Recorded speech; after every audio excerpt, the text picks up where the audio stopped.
I've pulled it up. This is section 221, subsection I. After the issuance of a visa or other documentation to any alien, the consular officer or the Secretary of State may at any time, in his discretion, revoke such visa or other documentation, period. Look, visa... Let me read this. Yeah. General and such revocation shall invalidate the visa or other documentation from the date of issuance, provided that carriers or transportation companies and masters, commanding officers, agents, owners, charterers, or consignees shall not be penalized under Section 273B for action taken in reliance on such visa or other documentation, which this is an aside to it. They go to say there shall be no means of judicial review of a revocation under this subsection, except in the context of a removal proceeding, if such revocation provides the sole ground for removal under Section 237A1B, blah, blah, blah, which is an aside. Basically, if the Secretary of State says, we are taking back your visa, they can do it. Period. They don't need a reason. There's no appeals. There's no court. There's no habeas corpus judicial review. It is, you are a visa holder. You are no longer a visa holder. You are now here unlawfully and can be deported. Aren't there extra protections for green card holders? This literally says, and I quote, the Secretary of State at his own discretion can revoke such visa or other documentation. That's it. Yep. And notice of such revocation, that's the important point, shall be communicated to the Attorney General, and such revocation shall invalidate the visa or the documentation from the date of issuance. So notice, you know what that means? It means the moment Marco Rubio says, we have revoked your visa, it's gone. Done. What did you say about judicial review? So it says here, there is none. There shall be no means of judicial review, including review pursuant to Section 2241 of Title 28 U.S. Code, except in the context of any other proceeding. Or any other habeas corpus provision and sections 1361, 1651 of such title. It says there shall be no judicial review of a revocation under this subsection, except in the context of a removal proceeding, if such revocation provides the sole ground for removal under Section 237A1B. That would be the case here, and there would be a removal proceeding, and we're going to see a hearing tomorrow. No. You misunderstand a specific subsection. So let me pull up Section 237 if we want to address the specific criteria by which they would have a proceeding. And I believe it's relating to when other. Oh man, this jumps so far. It's huge. It's a huge. You weren't kidding. It's what, like right. 500 million pages. It's 503 pages. Yeah. So I think we'll get it right. We'll get it right. Well, I think what they're saying is if the revocation is particular to a specific action, there's one exception for when they do this. But I'm pretty sure if you read it plainly, it says in the discretion of the consular or the Secretary of State, they can just revoke your visa. Yeah, after the fact, it provides exceptions. That's pretty fascinating. I didn't know that. I mean, if that's the case, it's pretty severe. Yeah. I mean, it makes sense. Also, you have appellate process. You have the Trump administration investigating 60 universities total and instructing the administrators of those universities that they have to comply with all of this stuff because the executive order, I guess, per the Trump administration's way of thinking is retroactive, right? I mean, this guy Khalil, I think, was involved in stuff in January. Right. I don't know if it was before January 20th or before the executive order was signed or after, but it is interesting if the Trump administration is going to be deporting green card holders from those who were engaged in stuff retroactively. I wonder if that's part of the I think plan. since he's been in office, this is all stopped. I mean, because everybody it's still knows. happening. It's still happening at Barnard. At the level that it happened, at Barnard, they were hanging effigies of one of the deans. Wow. They were distributing leaflets in classes, disrupting classes, preventing people from getting to classes. The NYPD was called in. There was a bomb threat so that they had to evacuate the whole building. I mean, it's pretty insane at Barnard. And when you look at the press conferences, there's plenty of student activists with accents, and you wonder, why, what are you thinking? On what circumstance are you here? Right. Is that gonna stick? Yeah. So it certainly has been continuing in New York at Columbia specifically. I don't know as much at the other schools. Everything else is pretty much. I don't think it's nearly as prevalent. But you as also it was. have the administrators of a lot of these schools saying that they're not going to cooperate. You have the administrators at Columbia anyway saying they're not going to cooperate with ICE or DHS or anybody trying to come find these. I wonder how that's going to work out for them. Yeah. And it's undergrads, it's grad students who are, of course, adults. I mean, I think this guy is like 27, 28 years old. I am still trying to find the page. The subsection. It's just massive.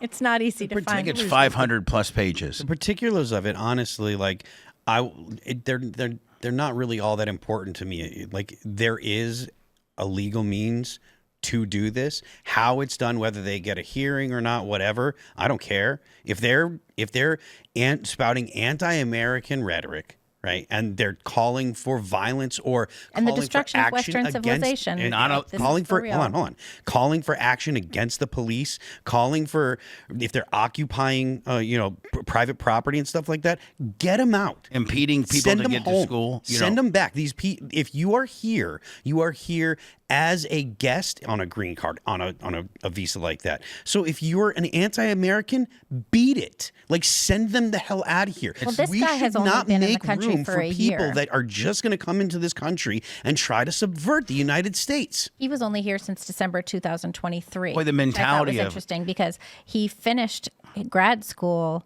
In January or December of this year. So what's crazy to me is, how do you finish grad school in a year? I went to grad school at Columbia. It took me 3 years to get through it, and that was art school. I mean, so it's not like it was rigorous. I send them home. The mentality of people who have green cards nowadays. I mean, back in the day, I hate to say some back in the day old school stuff, but people figured that they were guests of our country. They would act on their best behavior. They wouldn't be, the squeaky wheel that gets the oil. And now these people are just doing, literally just, unbelievable, criminal stuff. Libya's right. Am I right? You are correct. So there is judicial review in this particular case. So, Section 237A1B is specifically about deportation. Mm-hmm. And if what they're saying is, if the revocation of visa is the sole reason for a deportation, there will be a hearing. You are correct. So, and this is why they're actually having the review right now, where the judge has put a halt to it. Let them have the hearing. If there was any other reason where the individual, like if this guy, if they had him on a crime, of any crime, Crimes, for sure. But that could be like jaywalking. Yeah. Then there would be no hearing at all.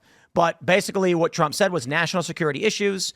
I believe the State Department said that he was engaging activities aligned with Hamas, which I reject wholeheartedly. You realize I'm going to clip the part where you said Libya's right, and I'm Absolutely, just going to post just that Absolutely. forever and ever. You absolutely should. And that's why we read it. Yeah. Okay, because Libya was correct the whole time. I had a Tim is, it might be wrong. Bubba was right. Today in the green room earlier, we were talking about. I hope it's on tape because. Well, no, there was no tape. There's no tape of it. We were recording, but was it before the recording? It might have been during the recording. It was during the talking about the tip situation, and you said you may be correct if you were talking in the context that I was speaking about. This is actually important. No tax on tips. Bubba brought up means super chats may be tax exempt. Right. Oh. And I said, however, a gratuity is. You know what it is. It's self-explanatory. It's money after the fact. Right. You're not getting anything for doing it. However, for us with Super Chats, there is an expectation, a probability that we read what you have to say. Right. So if you're watching right now and you put in a Super Chat, the expectation is Tim is going to be reading the Super Chats, and I'm basically paying for that to occur. That real estate. That's not that's not a tip. Right. However, you pointed out for your show, when you do Super Chats, you don't read any messages. You say thank you. To Jim That's a McGillicuddy, tip. thank you. Yeah. That is a tip. They're giving you money with no expectation of what's called legal consideration. Right. Meaning you're tax exempt on all that. So I'm looking forward to that.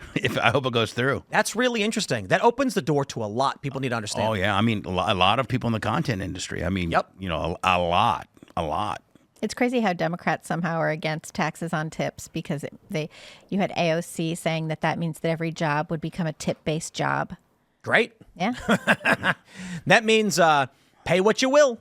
Yeah. And think about how that would work. I say, hey, if you want to watch our members only show, it's free. Just leave a tip. And if you don't, we won't do it again. Mm-hmm. Right. So it's like, I mean, no taxes. Right. I mean, you can get creative on that. Yeah. It's almost like you tithe.